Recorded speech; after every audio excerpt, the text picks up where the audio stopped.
Olá, quinto ano, tudo bem com vocês? Hoje é segunda-feira, 21 de setembro de 2020. Uma nova semana que se inicia. E aí, como foi o final de semana de vocês? Brincaram, descansaram? Espero que sim. Bom, hoje começa a nossa semana de revisões. E nossa revisão de hoje é de história. E o assunto que vamos revisar hoje é movimentos sociais. Então, durante as primeiras décadas da República, muitas pessoas mostraram-se descontentes com a situação em que viviam. Essa insatisfação motivou o surgimento de movimentos sociais em diversas regiões do Brasil. Algumas delas foram a Comunidade de Canudos, a Revolta da Vacina e a Revolta da Chibata. A Comunidade de Canudos foi de 1893 a 1897, né?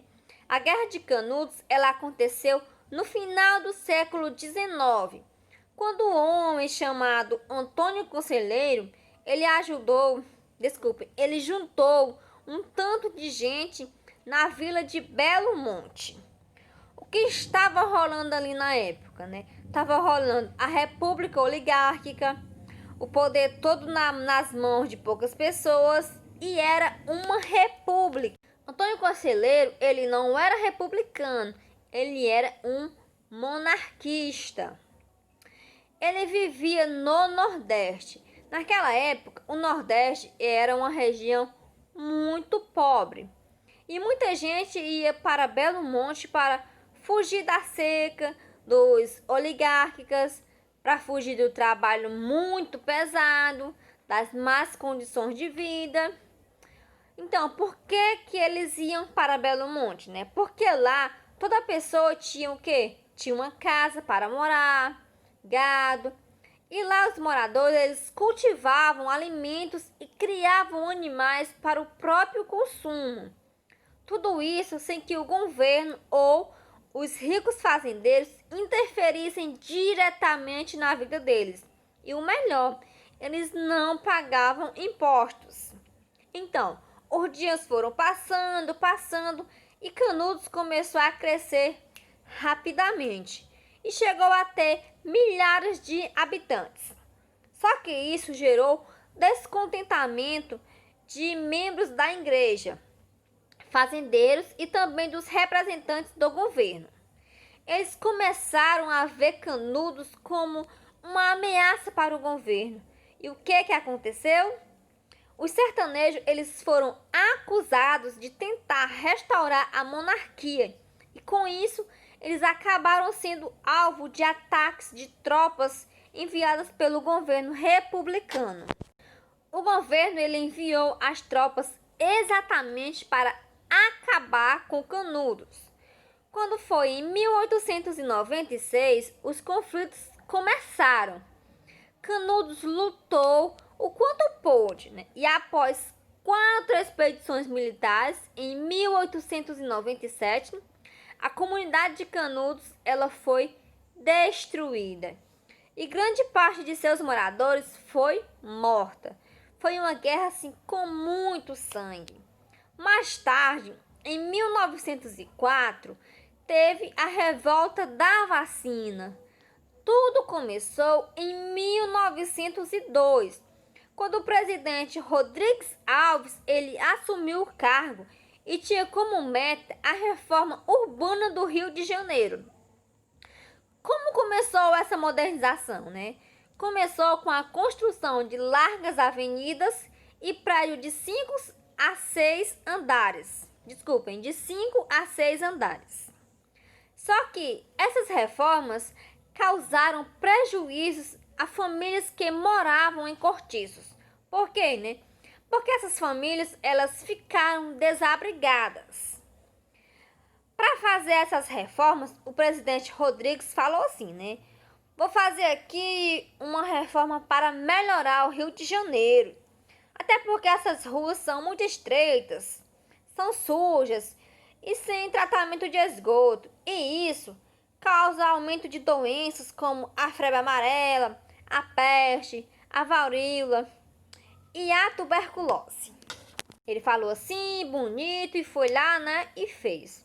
Ele também chamou o médico Oswaldo Cruz para combater as doenças.